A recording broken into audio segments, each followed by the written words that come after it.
In August 1590, John White stepped back onto Roanoke Island, expecting noise, movement, smoke from cooking fires, and the relief of finally seeing his family again. Instead, he found silence. The settlement was empty. The people he had left behind 3 years earlier were gone, and what waited for him there was not an answer, but one of the most durable mysteries in American history. This is the part people remember: a lost colony, a vanished settlement, a word carved into wood like a clue placed there for history itself. But Roanoke becomes more unsettling the closer you look, because the mystery is not built on a single dramatic moment. It is built on delays, bad decisions, fragile alliances, war across the ocean, and the possibility that the colonists did not simply disappear at all. To understand why Roanoke still grips people, you have to rewind before the disappearance. In 1584, English explorers reached the Outer Banks during the first reconnaissance voyage, tied to Sir Walter Raleigh's colonial plans. They made contact with Algonquian-speaking communities there and returned to England with 2 indigenous men, Menteo and Wanchese, who would become central to the English understanding of the region. The next year, in 1585, the English returned with a more militarized colony under Ralph Lane. This was not yet the famous Lost Colony, but it mattered because it shaped everything that followed. The expedition struggled with supplies, depended heavily on local knowledge, and damaged relations with nearby communities. When that colony failed, it left behind not stability, but tension, uncertainty, and a dangerous memory of the English presence. By 1587, Raleigh tried again, but this time the plan had changed. John White led what was meant to be a more civilian settlement, with men, women, and children, and their intended destination was farther north in the Chesapeake Bay. Roanoke Island was supposed to be a stop, not the final landing point. That detail matters because from the start, this colony was being forced into a place that was not the place it had planned to survive in. The National Park Service says the 1587 expedition consisted of 118 men, women, and children, and that the captain, Simon Fernandez, refused to take them farther up the coast, arguing that the season was turning. So the colonists were put ashore at Roanoke in July 1587, whether that was wise or not. What they found there was hardly encouraging. The earlier garrison was gone, and the main clue left behind was the sun-bleached skeleton of one of the men. So the new settlers rebuilt and repaired what remained. From the beginning, Roanoke was not a clean foundation story. It was a restart inside the remains of a previous failure, in a place already marked by breakdown. Then almost immediately, the fragile situation worsened. Shortly after the colonists arrived, George Howe was killed, and in retaliation, the English attacked what they believed was a hostile CROATOAN village. According to the National Park Service, it was actually CROATOAN, an error that scarred relations even further. That mistake matters because one of the strongest later theories depends on the possibility that the colonists might have sought refuge with CROATOAN people.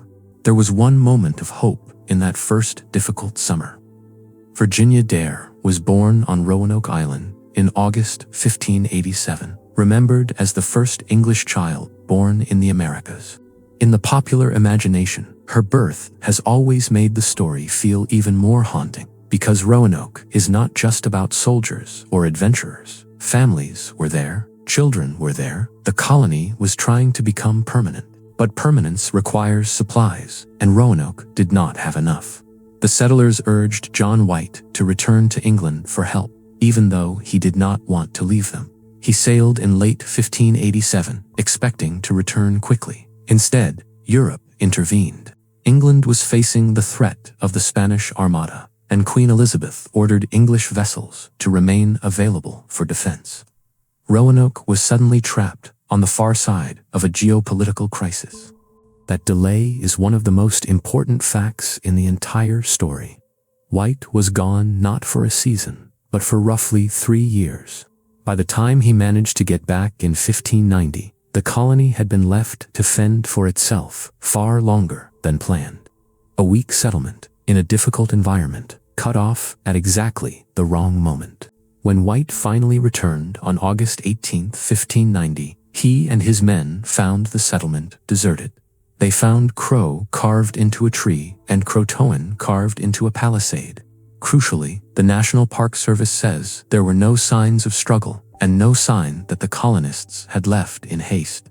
White also believed the buildings had been dismantled rather than destroyed, because if there was no obvious battle scene, no burned village, no hurried flight, then the most grounded interpretation is that the colonists moved. The question becomes where, why, and what happened next. The first mystery is not whether they vanished into thin air. It is whether they made a choice that history later failed to preserve.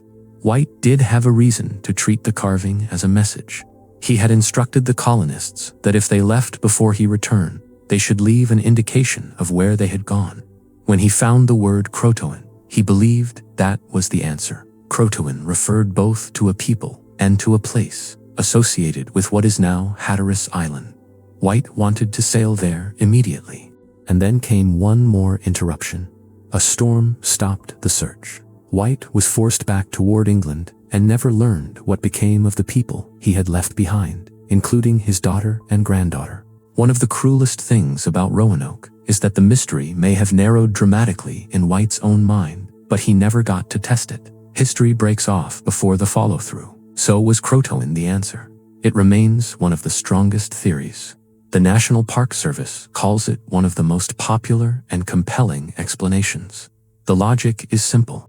White found the word there. CROATOAN was a known location. Manteo, a CROATOAN man friendly to the English, had close ties to the colony, and over time, artifacts from the period have been found on Hatteras Island.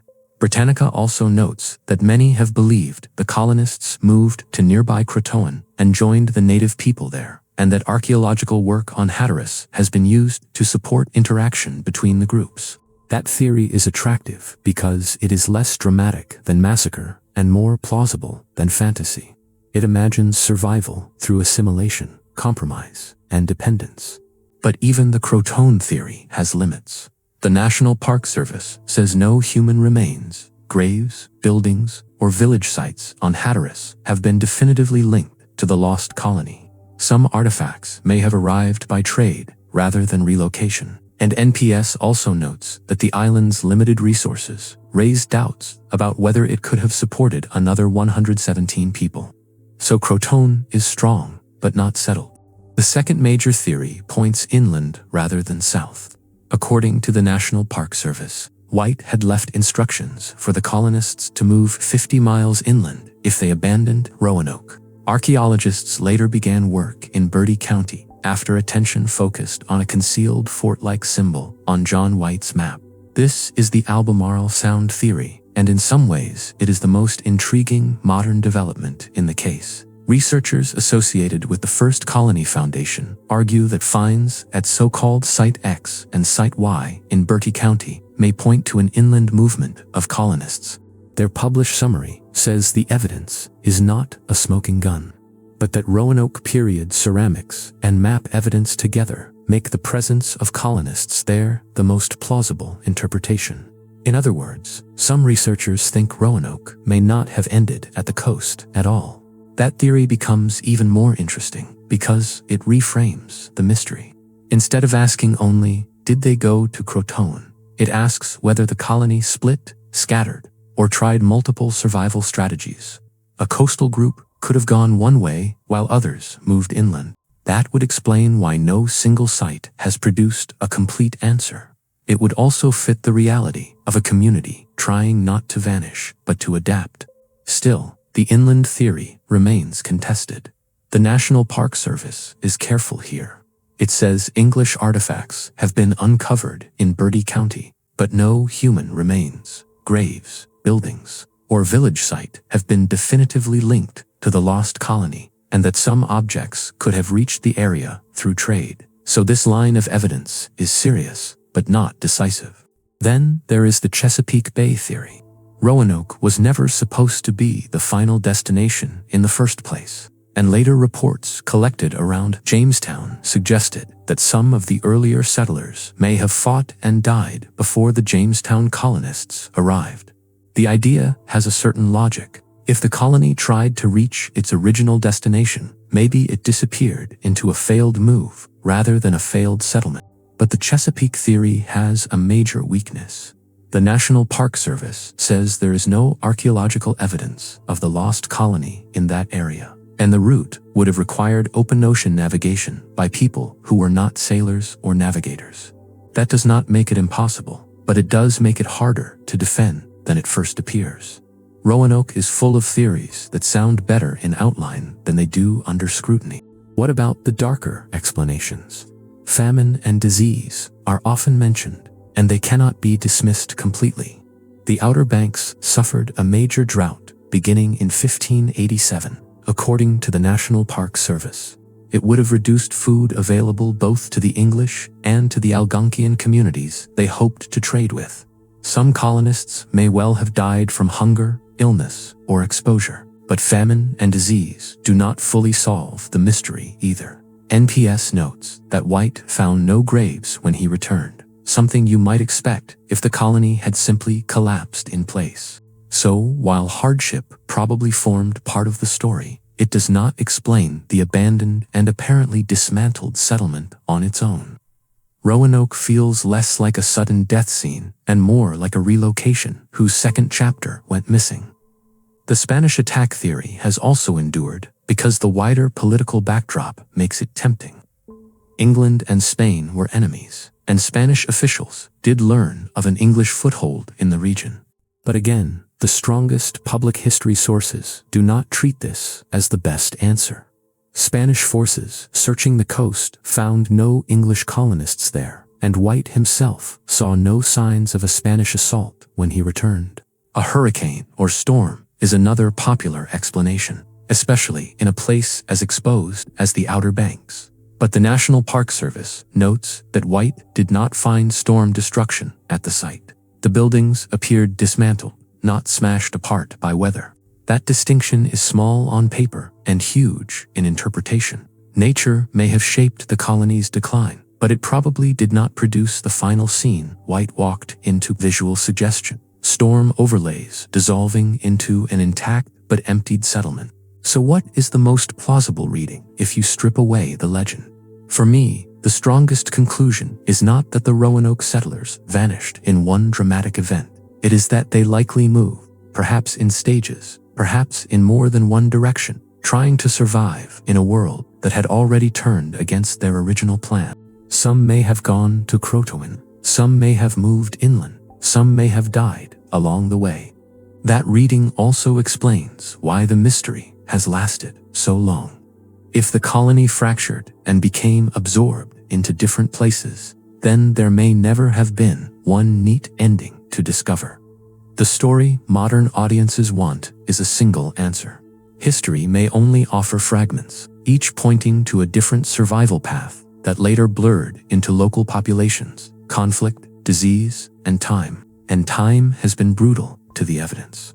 The National Park Service says the exact location of the colony remains unknown, and that more than 400 years of erosion and rising sea levels have reduced Roanoke Island significantly, leading some archaeologists to think parts of the site may now be underwater. That means the missing chapter of Roanoke may not just be hidden. Part of it may be gone. That is why Roanoke still unsettles people, not because it is supernatural, and not because it refuses every explanation, but because it sits in the space between clue and proof. We have the word. We have the empty settlement. We have the delay that changed everything. We have signs that the colonists may have moved, and after all this time, we still do not know how their story ended. Roanoke is often called a vanished colony, but that phrase may be too simple. They may not have vanished at all. They may have survived just long enough to disappear into another people's map, another coastline, another conflict, another generation. And that may be the real reason the case has baffled people for centuries. The mystery is not only where they went, it is how close they may have come to leaving an answer that history almost, but never quite,